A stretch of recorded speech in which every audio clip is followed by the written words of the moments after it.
Hello and welcome to day 2 of the Best Photoshop Bootcamp. My name is Kwiku.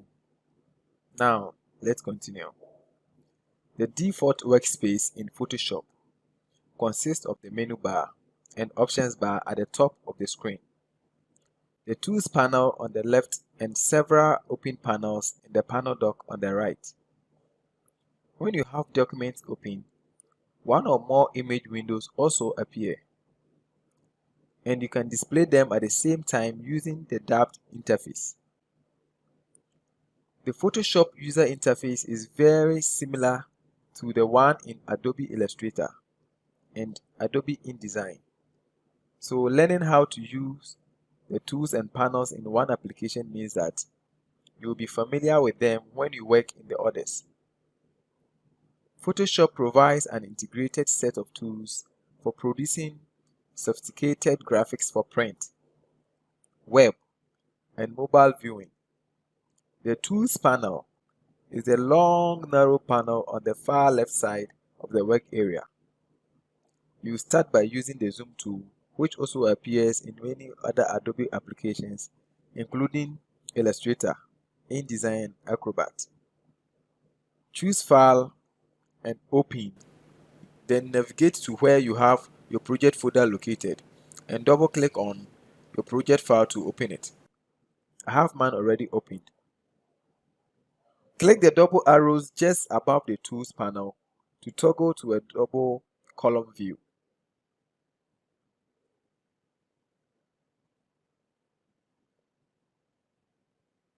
Click the double arrows again to return to a single column Tools panel and use your screen space more efficiently.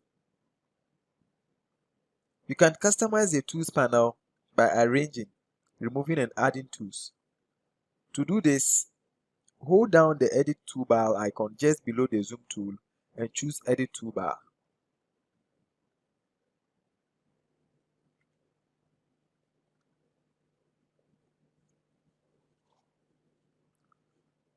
You can customize your toolbar from this interface.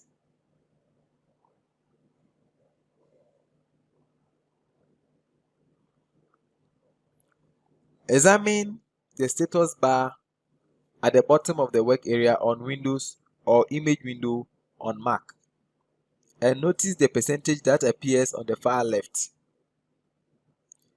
This represents the current enlargement view of the image or zoom level.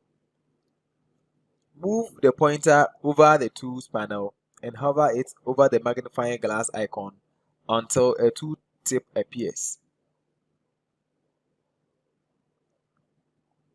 The tooltip displays the tool's name and keyboard shortcut.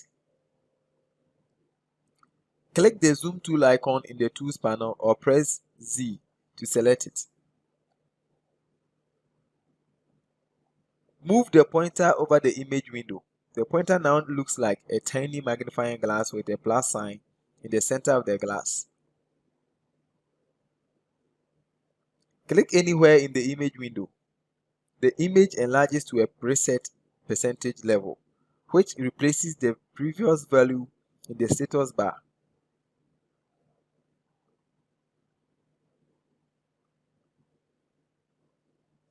If you click again, the zoom advances to the next preset level up to a maximum of 3200.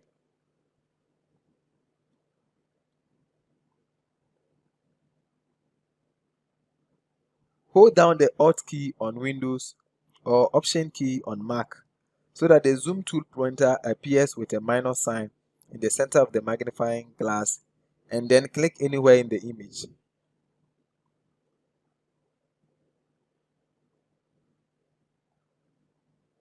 Then release the Alt or Option key. Now the view zooms out to a lower preset magnification so that you can see more of the image, but in less detail. You can use other methods to zoom in and out. For example, when the Zoom tool is selected, you can select the zoom in or zoom out mode on the options bar. You can choose view, zoom in or view, zoom out, or you can type a new percentage in the status bar and press enter or return.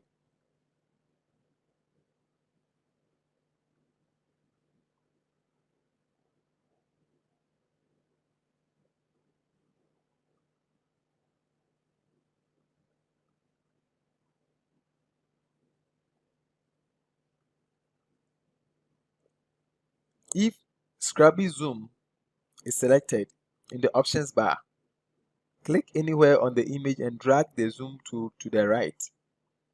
The image enlarges.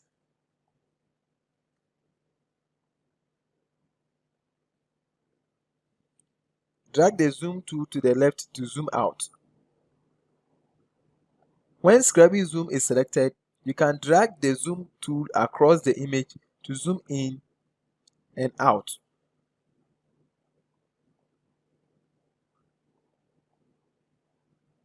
Deselect Scrubby Zoom in the options bar if it's selected.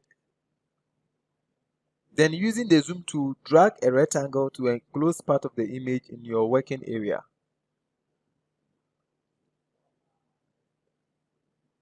The image enlarges so that the area you enclose in your rectangle now fills the entire image window. Click Fit Screen in the options bar to see the entire image again. Now you have used the zoom tool in 4 different ways.